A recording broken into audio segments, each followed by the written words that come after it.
Hello everyone, welcome back to a history lesson then. Today we're going to be doing a little bit more about ancient Egypt. It seems like ages ago when we were studying this in school. I found a really nice little video actually on YouTube which I can share for you if you want, and it's a sort of ambience of what it might have looked like to have lived in ancient Egypt all those years ago. There's even little boats on there actually behind my head. I'll try and move for you. There's a little boat moving there and there's some people down working at the river, so it's quite a nice little video to watch, and it does a day and night cycle. So if you are interested in that, I can post the link in today's work. But we're going back then to look at ancient Egypt. So you've got to try and remember, rejig your memory as much as you can, thinking about what we looked at in the beginning of the autumn term about ancient Egypt. If you can remember, think about where you would find it on a map. Think about the most important things in Egypt. What made it really interesting? Okay, what did we look at? Who can remember what we looked at and the key information that we studied about? Okay, that ambience video is getting Mr. Nash very distracted, so I thought we'd better move on to our presentation. Today's learning objective then is to explain the key religious beliefs of the Egyptians. And if we would go back to review what we looked at in the previous term, I've got a little bit of a map here on ancient Egypt. Hopefully you remember the River Nile. Okay, and probably things are starting to come back to your memory now. The River Nile was really important to ancient Egyptians. You know, it was very useful for trade.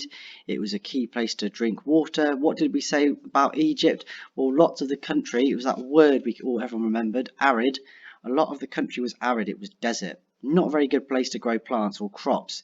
So people tended to have their communities and villages around the river because it was a great place to grow their crops, especially if they were peasants. Okay, see if you can remember now. Write down as many of the crops that the peasants grew, if you can remember. And it was also used, remember, for flooding because it made the ground around the river very, if you remember, fertile. Okay, which meant that it was much easier to grow their crops. Okay, so if we remember, this was our little social pyramid that we looked at. Of course, we had our poor farmers and slaves at the bottom of the social pyramid. Those were the people that paid lots of money in taxes. They spent all of their days working, some of them without payment. It wasn't a very fun life for them. You know, if they had children, they didn't go to school and they didn't necessarily have weekends as such. They spent a long time working and getting not a lot for the money for the work that they did. Moving slightly up the social pyramid, we have the craftsmen. Okay, they had important jobs with building. Merchants then were important, taking goods and selling them to different parts of Egypt and different parts of the world. Scribes were much more educated. They would be able to read and write, unlike the peasants and farmers at the bottom. Soldiers then would protect the country and also protect the pharaoh. Moving up, we'd have the government. Officials that worked for the government, nobles, which were just very wealthy people, and priests, and that was the religious aspect of society. And then sitting at the top, the most important person, man or woman, remember we looked at Nefertiti and we've seen Tutankhamun, was the pharaoh. He or she sat on top, okay, and ruled. People listened to them. Okay, so when it came to the ancient Egyptian religion, they believed in over 2,000 gods and goddesses who had special powers or protected certain parts of the world. So this is quite similar then, perhaps to that Hindu religion that we looked at in RE this week. It says they were often half human and half animals. For example, Amun-Ra, the sun god, who had a human body and the head of a hawk. Okay, so they look very interesting. Egyptians spent their lives trying to be good and make the gods happy so they could go to the afterlife. Now, the afterlife, it's one of those key words on your sheet today, is almost like a heaven that people could go to if they'd been good in their lives and please the gods. Right then, as you know, Mr. Nash loves horrible histories, and when I was a little boy I used to collect these magazines, and this particular one was about the pharaohs and ancient Egypt. And it said here then, so before that they could get to the afterlife, ancient Egyptians had to go through what horrible histories have described as an afterlife assault course. Okay, it's often a little bit silly, this magazine, but there is often truth within it. So it says mummified pharaohs, so when people died, they were, especially the pharaohs, they were mummified, not peasants. Peasants would have been mummified because it was probably too expensive. But it says here, mummified pharaohs couldn't relax. They had to pass some terrible tests to get to the land of the gods.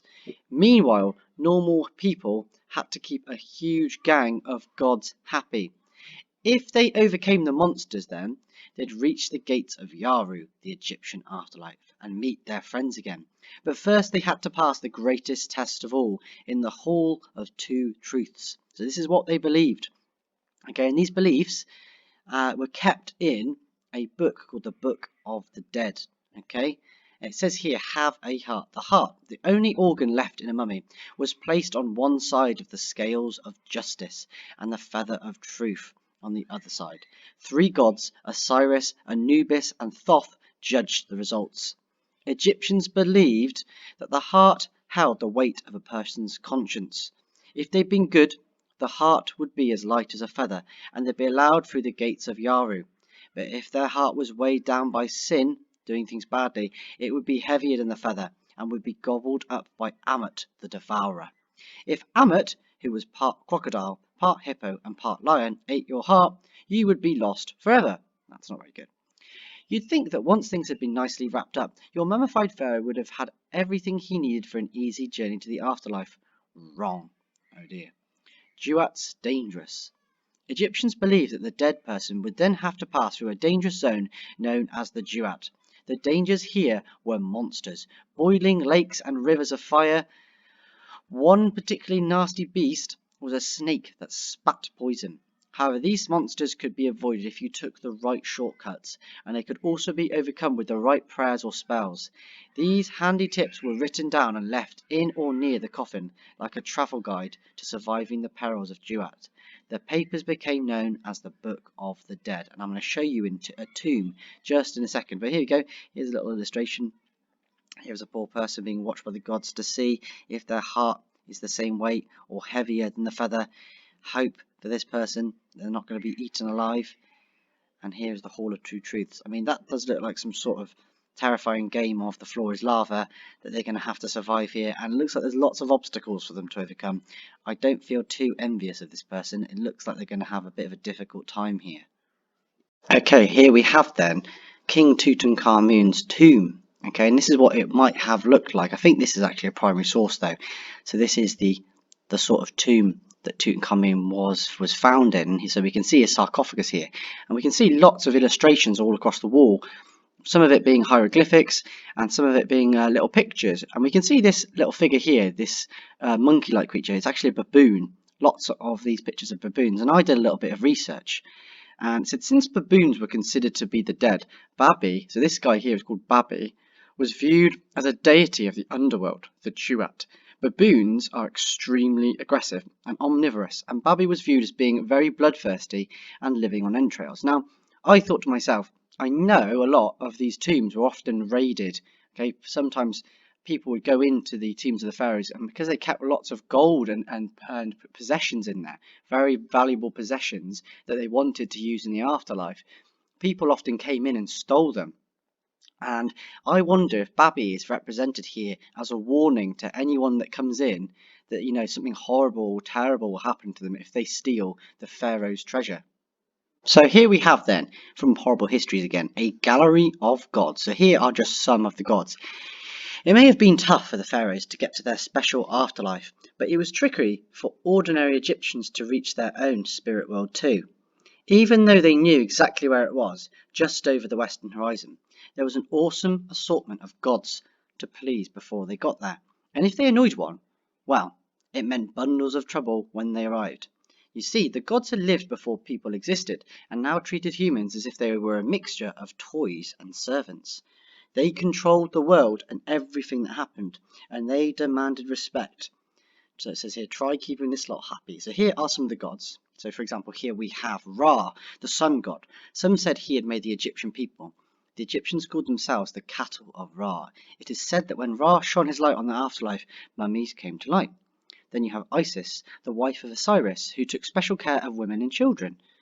Thoth, the ibis-headed god of wisdom, who invented writing and speaking. Osiris being the god of death, rebirth, and the underworld. Hathor was the cow-horned goddess of love. Okay, dancing and music as well. Anubis, the jackal-headed god of the dead, helped make mummies and embalmed the first one. I don't even know how to say this one. Ptah, maybe. The god who spoke the names of all things in the world.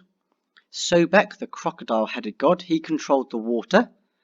And Seth, the god of the desert and storm. So there's loads of them on here. There's a dwarf god of happiness and protector of the family. Horus, the falcon-headed god. So it seems to me like the ancient Egyptians named their gods from perhaps animals and creatures that they saw living around them. Okay, so it's very interesting to look at their gods. I wonder if there are any similarities to any modern day religions that also believe in more than one god. Okay, here is your ancient Egyptian sheet for today then. So you'll do, it says, did the ancient Egyptians believe in gods? And are there any comparisons with religious beliefs today? So here you're making links with what happened during the ancient Egyptian times and the 21st century. You'll stretch it. It says, what obstacles did ancient Egyptians believe the dead would face? So remember, go back to the part of the video, we'll read the text, okay, that helps you talk about that journey that ancient Egyptians had to go on to reach the afterlife. Solve, it says, choose one of the Egyptian gods and create a fact file about them. You can use the sheet attached or the internet to do your research. Please, if you do use the internet, use a child-friendly browser to make sure your searches are safe. It then says, turn this into a poster with a nice drawing and I will display them in school. So that's the same for home learners as well. If you want to send something to me, I will include it on the display because that'd be nice if we could still do that at school. It says, try to include a picture, how to keep the god happy and anything dangerous or nice about that god. And finally, your challenge, which is a nice tricky challenge if anyone wants it. How do we know about the Egyptians' belief in the afterlife? Use a primary or secondary source to help you. Okay, so remember, primary sources are things that came from the time. Those are the artifacts we usually find, or if archaeologists have uncovered something, that would be a primary source. And a secondary source is anything that has been written on the subject, such as horrible histories or maybe something on the internet. That's something that historians or people have written. The key vocabulary you might need then is the Book of the Dead. Remember, this is the thing that contained all of the spells or writing about how people can get to the afterlife. The ancient Egyptians might be helpful because remember, Egypt is a bit of a funny word. Afterlife and gods. Okay, and if you do want to use primary or secondary source, that is also included on challenge, so you don't need to have help with that spelling. Okay. Okay then, guys, it's night time now in Egypt in my little picture. So that is your work for today. If I was you, try your best with this. Look at as many sources as you can, read as much as you can, and re-watch the video a few times if that's what you need to help you. Everything I'll attach in that document with your worksheet on. Enjoy this, guys, and I look forward to seeing all of your creations. Thank you, guys.